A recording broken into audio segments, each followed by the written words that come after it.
Good evening. We are back to the study of the Spirit's book. We are on book 4, which is Hopes and Consolations, and we are on part 1, which is Earthly Joys and Sorrows. And we started last week, Loss of Loved Ones. We did question 934, so I'm going to ask Philip to read 934 and 934 and 5, 934 and 935, and we'll start there. Okay? Thanks, Philip. Is the loss of those who are dear to us a legitimate source of sorrow, as this loss is both irreparable and independent of our will? This cause of sorrow, from which neither the rich nor the poor are safe, is either a trial or atonement. However, you have the consolation of communicating with them through the means you already possess, while awaiting other means that will be more direct and more open to your senses. What should we think of the opinion that communication with those beyond the grave is sacrilegious? There can be no desecration where there is respectful thought and sympathy, when the communication is made with due respect. The proof of this is in the fact that the spirits who love you take pleasure in coming to you. They rejoice that you remember them and in being able to converse with you. There would be a desecration in this communication if it were carried out in a thoughtless or trivial manner. The possibility of communicating with spirits is extremely comforting, since it gives us the means of conversing with our relatives and friends who have left this life before us. By our contact, we draw them nearer to us, and they come to hear us and reply to us. There is no longer any separation between them and us. They aid us with their guidance, and assure us of how pleased they are that we remember them. We are happy to learn that they are happy, discover the details of their new existence from them, and obtain the certainty of reuniting with them one day. Okay, so when I talk about loss of loved ones, first we have to understand that in Spiritism, we learn that there is no loss of loved ones. There is a temporary separation because true love never ends. We are always connected to those that we truly love, even if we are in different realms of existence or even in different realms in the spirit world. Like we saw André Luiz and his father and his mother. His mother said that she was going to help his father that was in the lower zones with the two lovers that he took when he was incarnated. So when we talk about the separation, we have to understand that it is a temporary separation. We talked about this last week. On question 935, the question originates from the times of Moses, right? When Moses condemned the communication with the dead because they were using the communication with the dead to ask for material things and to ask for favors and things like that. So because of that, Moses forbade them to communicate with the dead. Now, the first thing here, and we spoke about this last week, we're going to repeat. The fact that he forbade them to speak with the dead means that it's possible to speak with the dead, right? Otherwise, you don't forbid something that's not possible to do.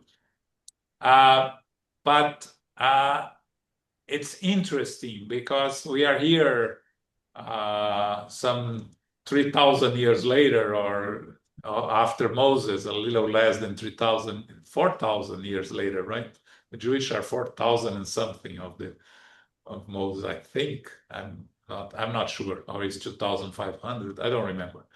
Anyways, and I was reading, studying a book this week that we're doing for our study group on Wednesday in Brazil, and that's called Madness and Obsession. And this whole book is on center of Umbanda in Brazil, which is the African, the combination of Spiritism and African origin of African religions, right? It's something that was created in Brazil called Umbanda, which talks to spirits, but talk to spirits, lower spirits, right? And they were talking that the three main requests of people that go there to talk to the spirits is health, love, and money, right? Which are all material things of this present life. Nobody goes there, or almost nobody goes there for uh, spiritual spiritual search, right? Of course, there are those that go there trying to communicate with loved ones, but that's more common in Spiritism than in this Umbanda, because they are Umbanda is really to fix material problems, right?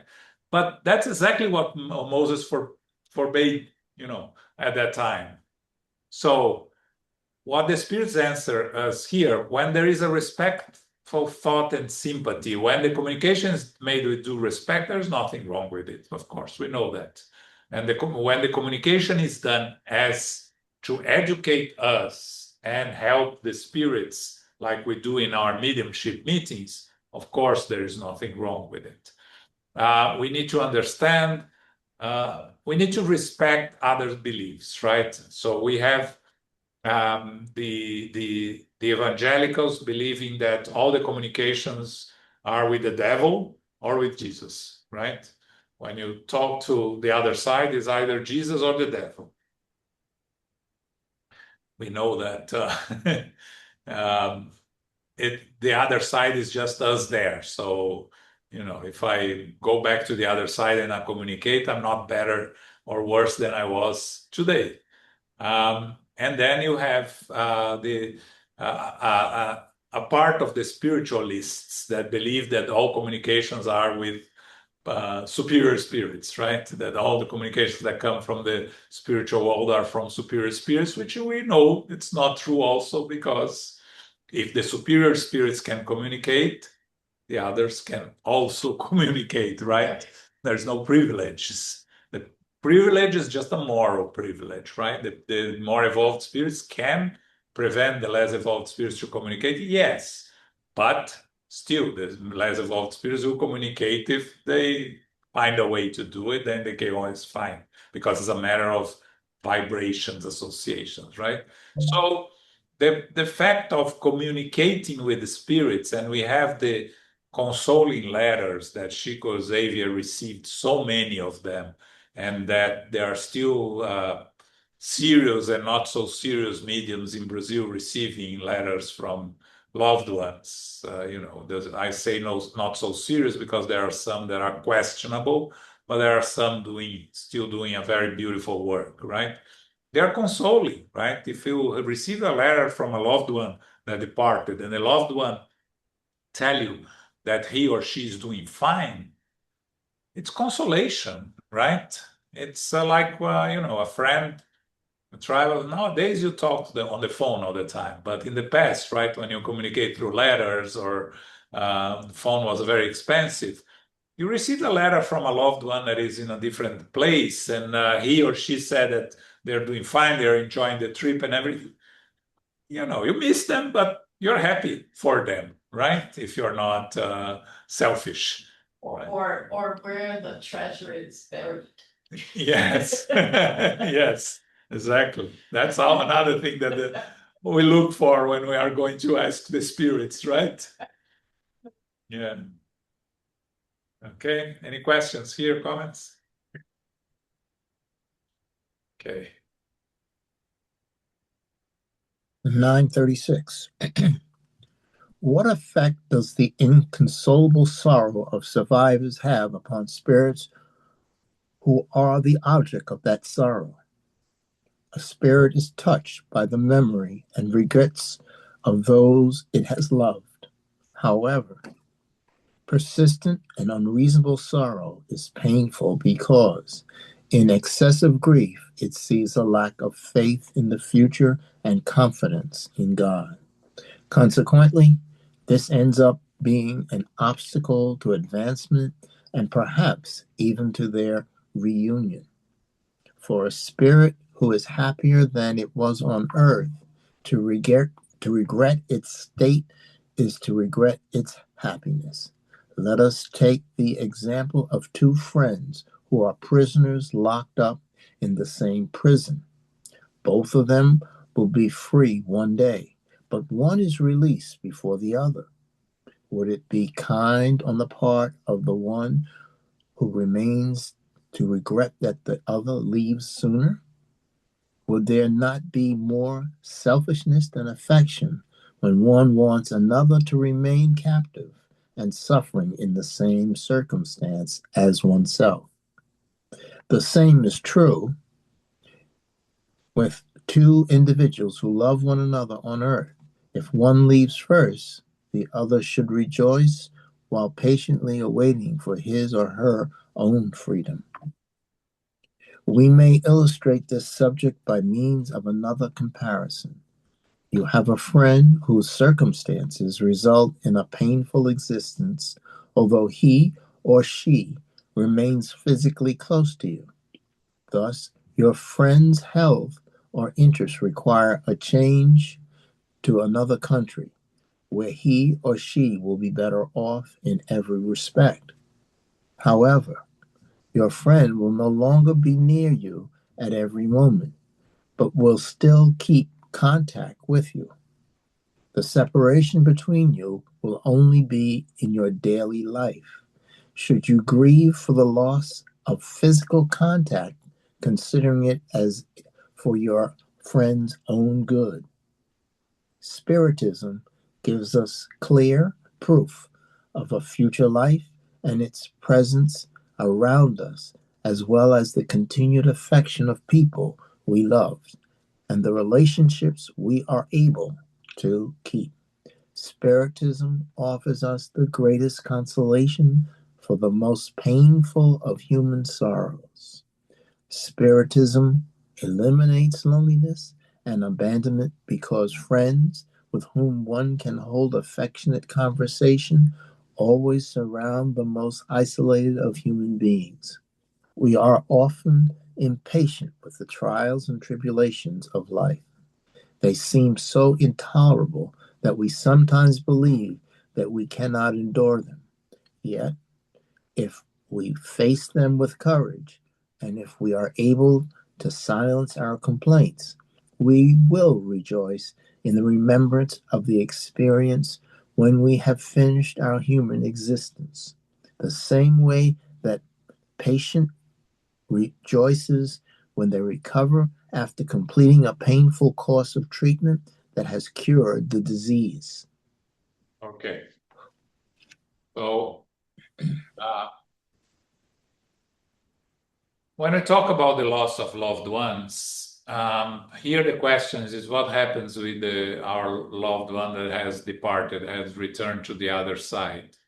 And the spirits tells us that they are touched by the memories. If we miss them, if we send our love, if we are sincerely missing them, of course they will feel touched. They will feel consolation. The problem is when we have persistent and unreasonable sorrow. Again, the key words here, persistent and unreasonable.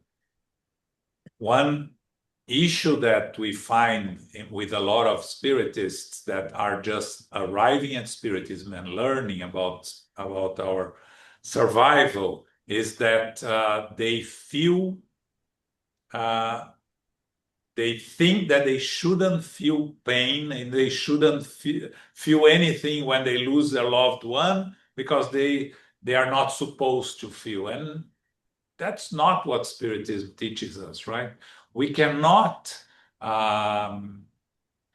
expect someone that lost a loved one whom they were close to not feel anything. To not feel anything is a sign of a mental issue, right?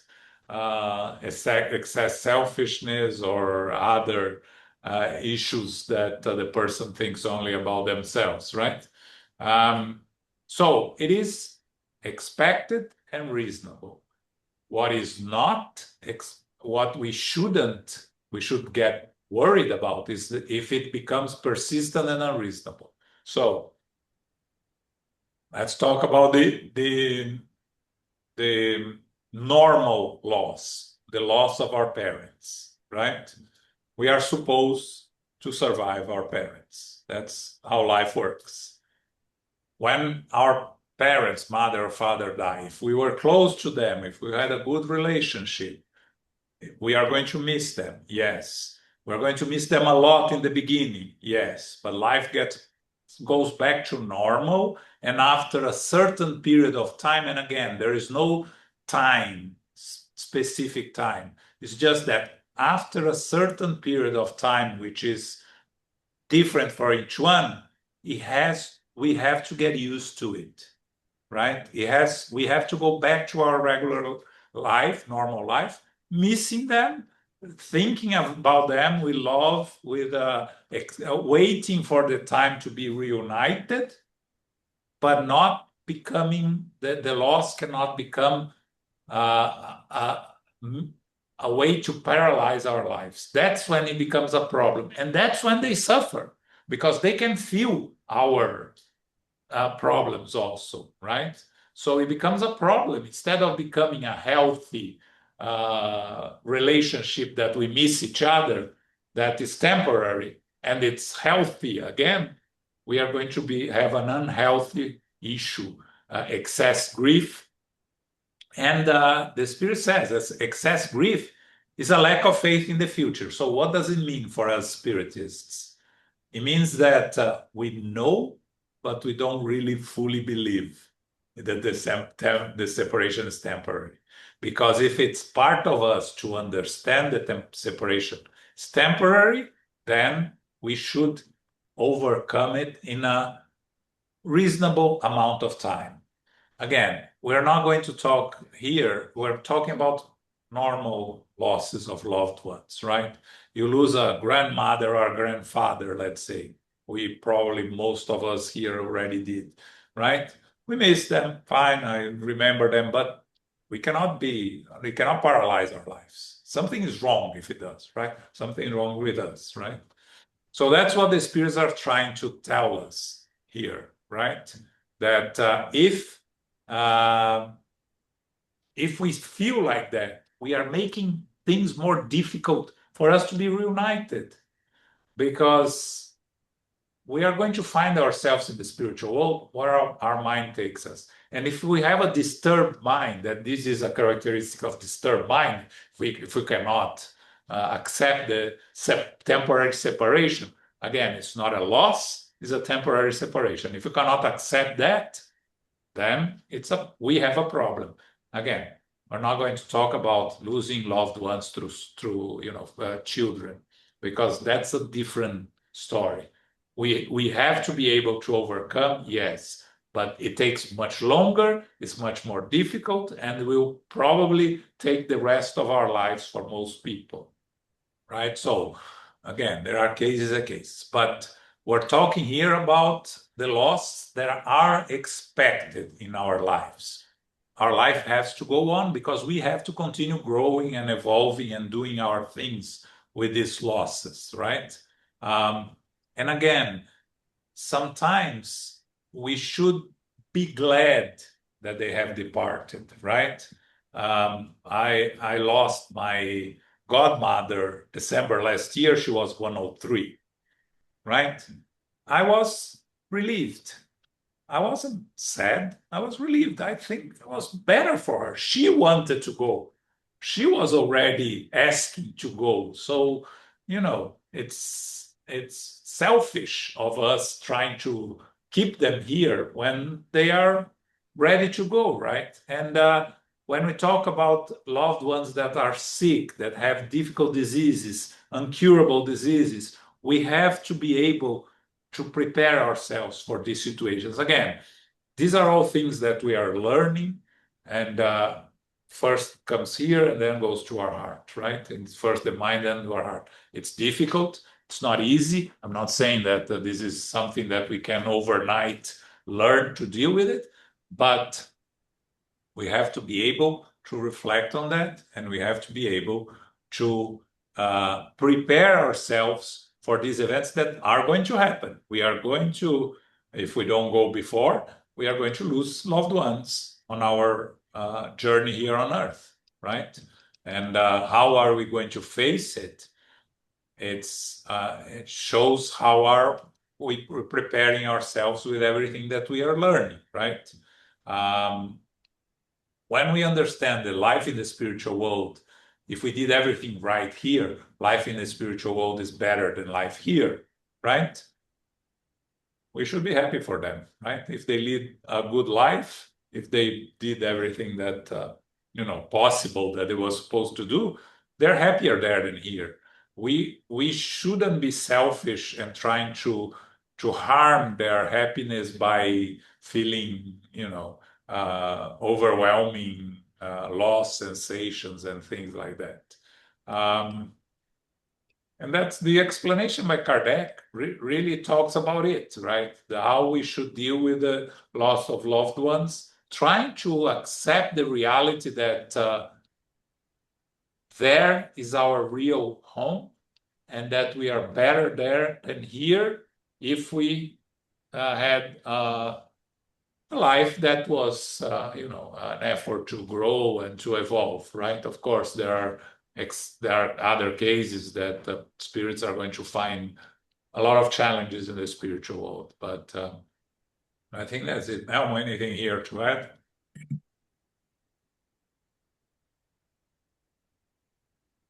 No, you're mute. Tell me if you're talking. Oh, yeah. No problem with myself. Thank you. Yeah. As I always like to say that I believe that most things has a range that you consider to be normal. And if it stays below that range, the range is not a number, but it's a sizable thing that if you're inside of that range, it is normal. If it's way below that, it's hypo, you are below the normal. And if you go above too much of it, you are hyper. And neither hypo or hyper are good. The idea is to stay in that middle, right? So the same goes for mourning. The loss of a loved one predicts a normal period of mourning. There is the stages, we're not going to go through all that, right? But there is an expect time that we'll be melancholic, and some people you call it depression, which usually it's not the case. No, you be melancholic, you be sorrow, that's normal, you go through that. If you are below that, what would be considered normal period of mourning, let's say, suppose a loved one dies and you say, yeah, I don't care. The two things, or denial, which is a bad thing, or, as you said, maybe pathological, because I don't care at all. It's not normal. We all agree that it's not normal, right?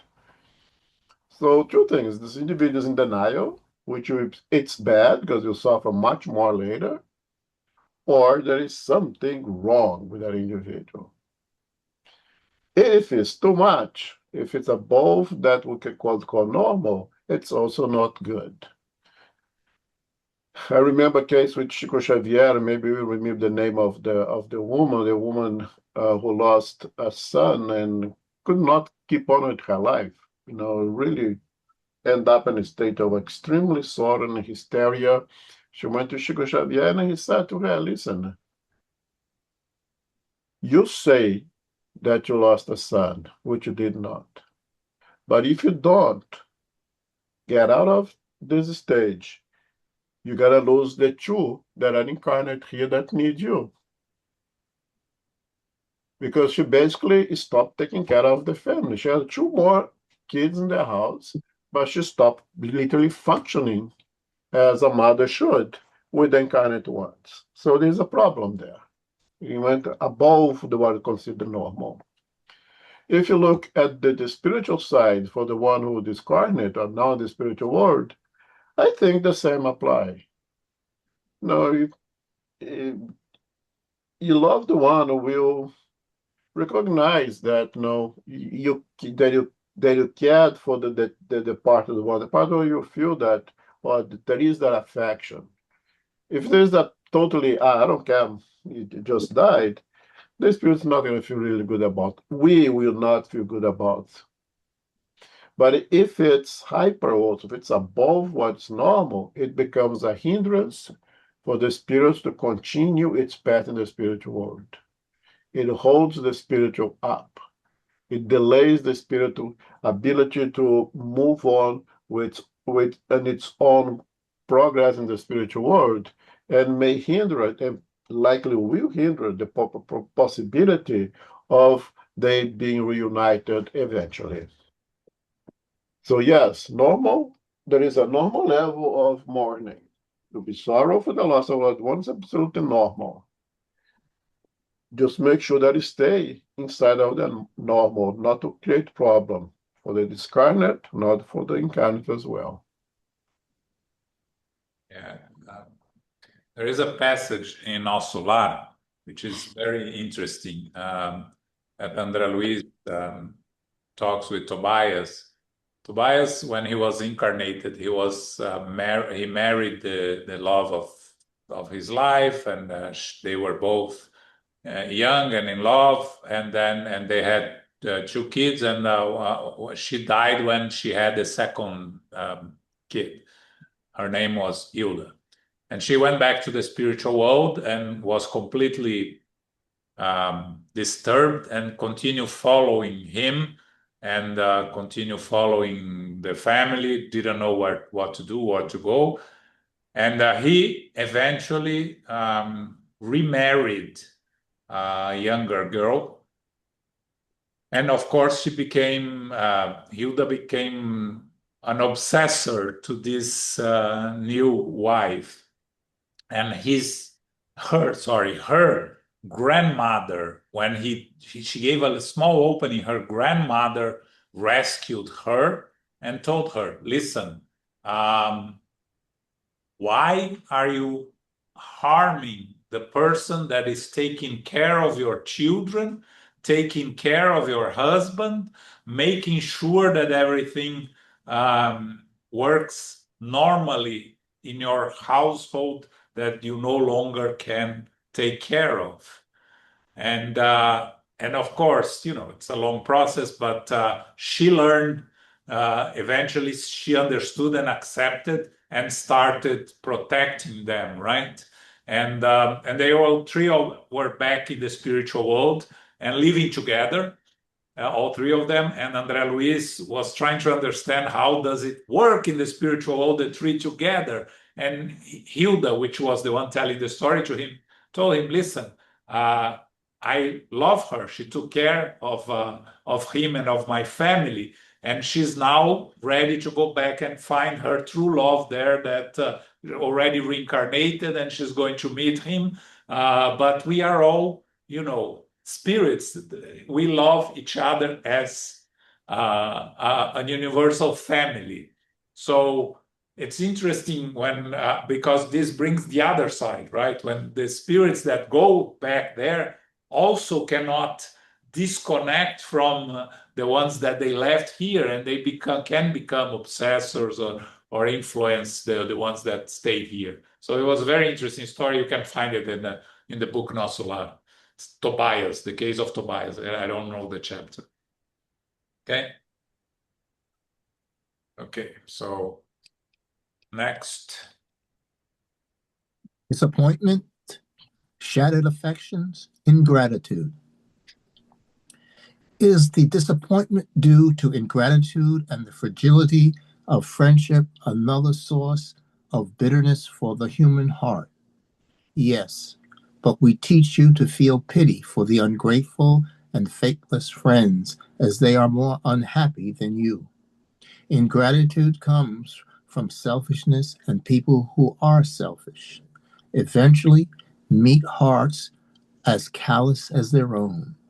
Think of all those who have done more good than you, who are more worthy than you are, and whose kindnesses were paid with ingratitude. Remember that in his life, Jesus was ridiculed, despised, and treated as both a criminal and a fraud. You should not be shocked if you are treated in the same way. Knowledge that you have done good should be your reward in your present life. And do not worry about what people who have benefited from it say. Ingratitude tests your persistence in doing good. It counts in your favor and in the future, and those who have ignored your kindness will be punished. The greater their ingratitude, the more severe the atonement. Yes. So this question deals with friendship, basically, right? Or can even apply to romantic relationships. When we find people that are ungrateful, or people that treats you with disrespect or doesn't reciprocate what you offer them in the same way, right? What the Spirit tells us here is our responsibilities to our own actions. We have to do what we believe is right for our own moral and intellectual progress. The reaction from others is their problem. It's not our problem. Of course, we are not robots. We feel, we feel hurt, we feel sad by the ingratitude of, especially of friends or of family members, of loved ones. But if we have a way to understand and have a clean conscience that we did the best that we could, what happens to them is what they are doing is their responsibility. They have to face the consequences. And we should rise above that, right? And the example that they give us is Jesus, right? Jesus, perfect spirit, was ridiculed, despised, and treated as a criminal and a fraud, right? So if Jesus could, who are we not to be able to, right? Of course, we're not saying here that it's easy, that is acceptable, that we shouldn't stand our ground when it's necessary. It's not, we cannot become victims of abuses. We have to find our own, stand our own ground. But we cannot control how others react. If they don't like us, if they don't like us the way we like them, if they think of us the way they want to think, which is, it's the same thing with the other side. If they idolize us, we have to not be full of ourselves, because we know who we are and we know our limitations. So the important thing is what we do counts in our favor in the future, right? We will be rewarded by our own good actions towards others and towards ourselves, our growth. And others will have the responsibility of their actions. Of course, when we talk about loved ones, especially when we talk about our own children, when we see when they have ingratitude towards us, or they have behaviors that we know it's not the best for them, it's difficult, it's challenging, it's difficult to accept, it's difficult to live with, but we have to reflect. Have we done the best that we could? Are we doing the best that we can? And if we are, even with a broken heart, we cannot feel guilty, right? Because they are eternal spirits, and they will have to face the challenges, the consequence of their own choices. They are facing the consequence of their own choice in the past, and they will continue face the consequences of their own choices. Okay, right?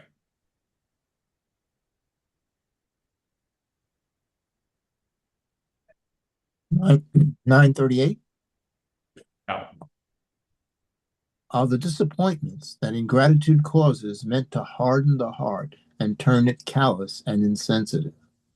That is wrong, because virtuous people are always happy to do good for others. They know that if those they have helped do not recognize their kindness in this life, they will in a future one, and they will then feel shame and remorse for their ingratitude. However, this knowledge does not prevent them from being hurt by ingratitude in this life. Could this pain lead them to think that they would be happier if they were less sensitive? Yes, if they prefer selfish happiness. Still, this sort of happiness is very pitiful. People must try to understand that the ungrateful friends who desert them are unworthy of their friendship, and that they are mistaken in their thoughts of them. They should no longer regret the loss of these friends. Other friends who are better able to understand the motivation behind their acts of goodwill will take their place. You should pity those from whom you have received poor treatment, which you did not deserve, because they will receive severe retribution. You should not allow yourselves to be upset by their bad behavior. Your ability to remain unaffected by their ill treatment places you above them.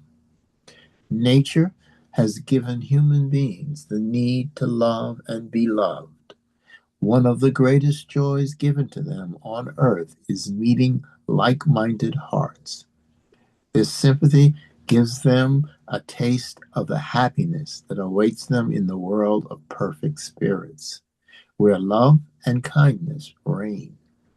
This type of happiness is denied to the selfish.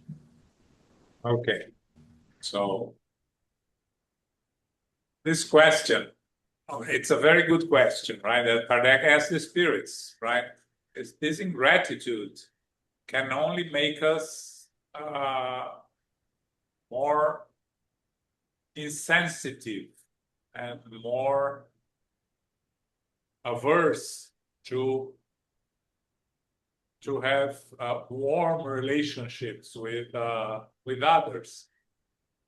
And the answer from the spirits is that if we are really virtuous people, we will always be happy to do good for others,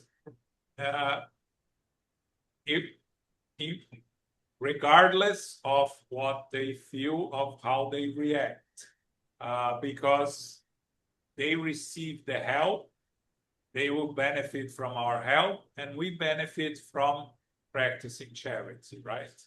So if they don't recognize now, they will recognize in the future.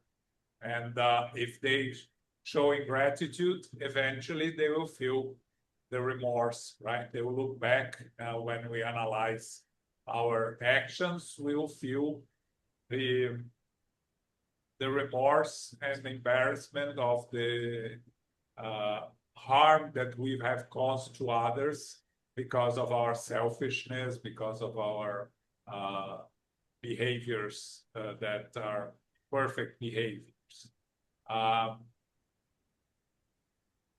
but then Kardec says, but wouldn't it be better if we were more insensitive to others, right? Wouldn't we be happier? And the answer from the spirits, is yes, if you prefer selfish happiness, right? Which is a very good answer, because selfish happiness is a short-term happiness. You are going to be happy now for a short-term thing, and then we are going to be unhappy because some other things will happen. And this is not true happiness. The relative happiness that we can achieve on earth, it's not based on selfishness. If it is selfish, it is not true happiness. It is not relative happiness that we can achieve. We need to understand that for those that do not reciprocate our kindness and our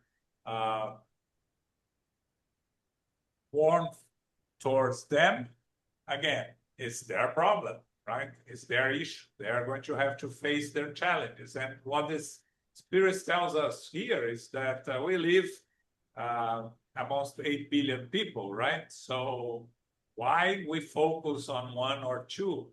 Just in terms of friendship, we can find others, right? Of course, in terms of family, we cannot move away. Well, we can, but it's harder. Yes, but we have responsibilities towards our family that we need to address.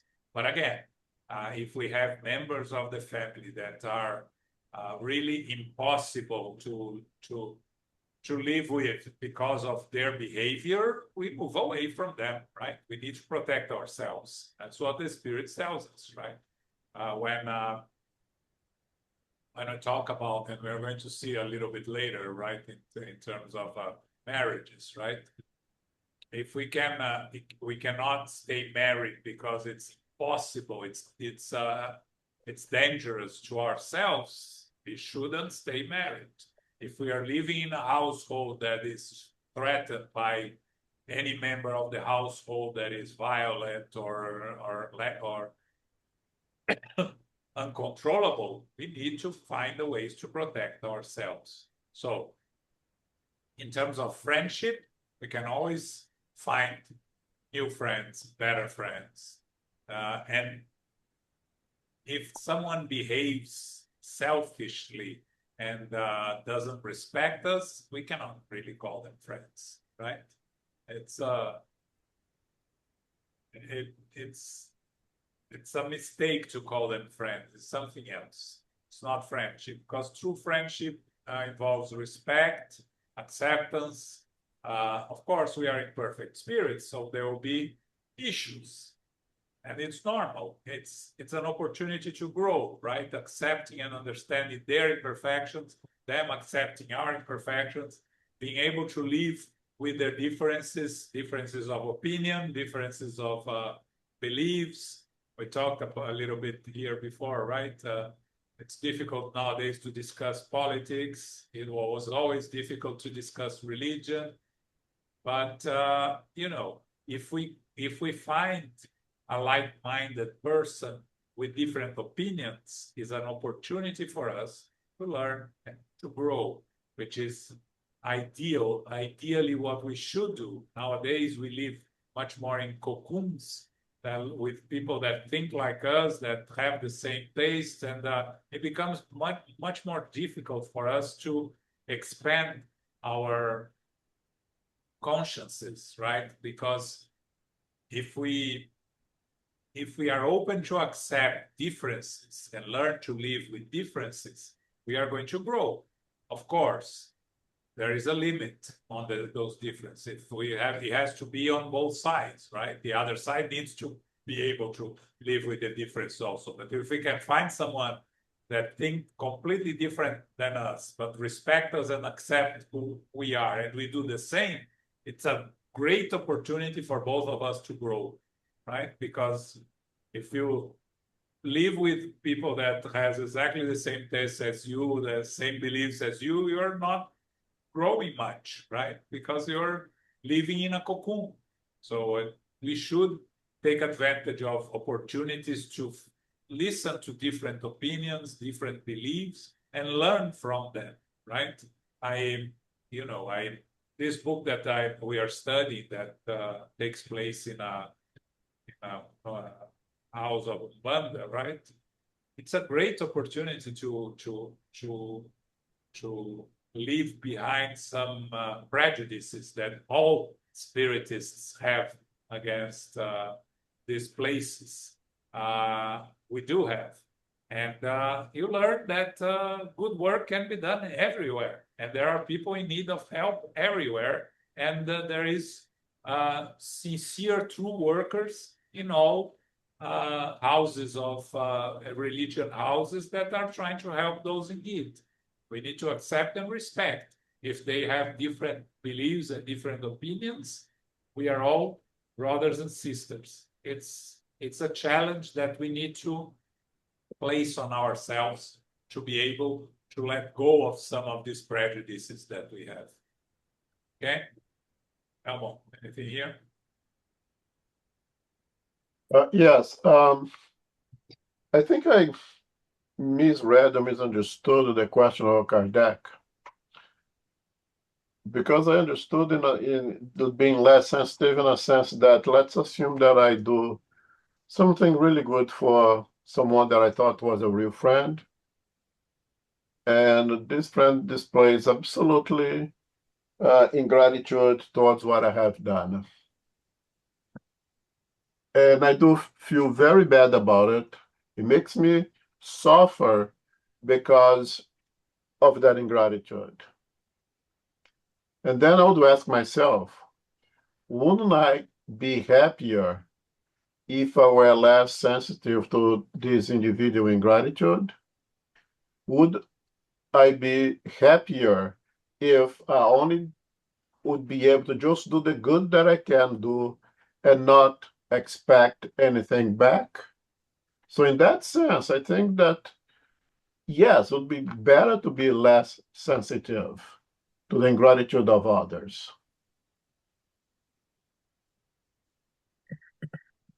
The answer, the first phrase of the answer is that is wrong because virtuous people are always happy to do good for others.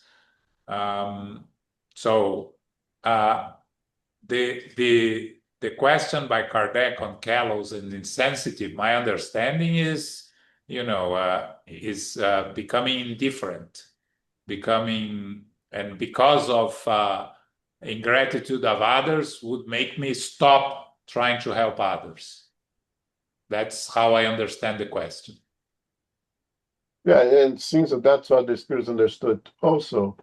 But I'm just making a comment that being less sensitive to the negative attitude of others is a positive for myself. Yeah, I understand your point and I agree with it, but I think I was trying to find a word here instead of less sensitive, but it doesn't come to me. Anyway, I think there's a better word, but it's not coming to me now. Maybe, John, maybe having no expectation whatsoever, Yes. being neutral, Yes. and just put it out there, do the good, but don't harp on it. Don't think, oh, they're gonna be so great, they're gonna send me a check, or they're going to praise me or build a monument for me. No, I mean, that would be not the way to go. Yes, Carol, exactly that. And then the point here is to do good because of who we are, not expecting anything from others. But here, I think the spirits are talking more in the sense of us becoming callous and insensitive, in the sense that we are going to, because our others are not recognizing our help, they were going to stop helping them. I think that's the point that the spirits are trying to make it, in my understanding. But I agree with you, Elmo. I think that it's important for us not to expect anything from others, but that shouldn't make us insensitive.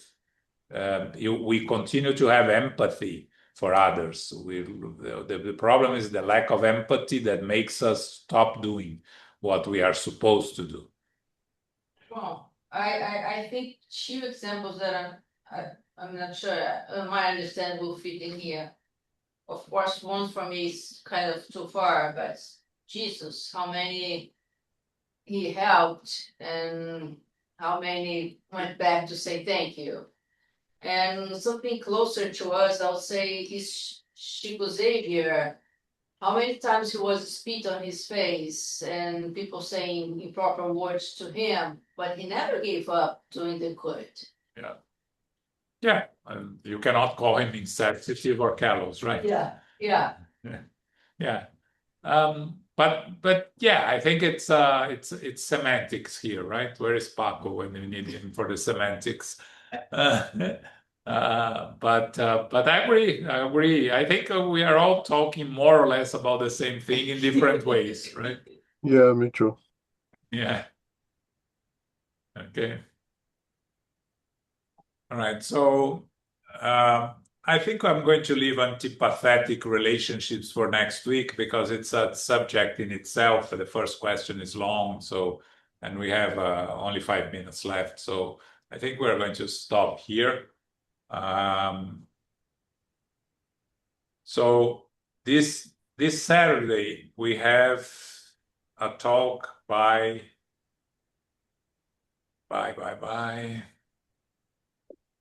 I have to find it here because it was not on the email.